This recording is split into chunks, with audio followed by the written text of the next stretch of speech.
Қайырлы күн қазақ елі, бүгінгі күндеріңіз сәттілікке толы болғай.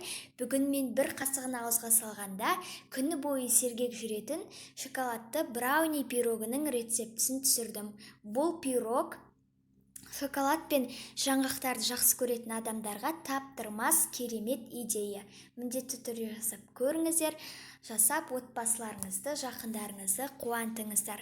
Бұл пирог маған қатты ұнады, сіздерге де ұнайды деген үміттемін.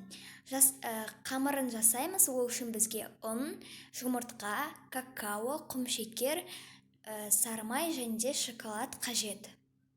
Ең алдымен шоколад пен сары майымызды орташа отта ерітіп аламыз. Ол еріп жатқанша бөлек ыдысқа жұмыртқамыз бен құмшекерімізді жақсылап миксерлейміз.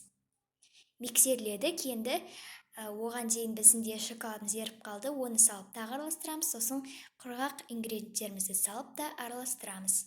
Одан кейін дәміне қарай жаңғақ қосуға болады. Бірақ бұл міндетті емес.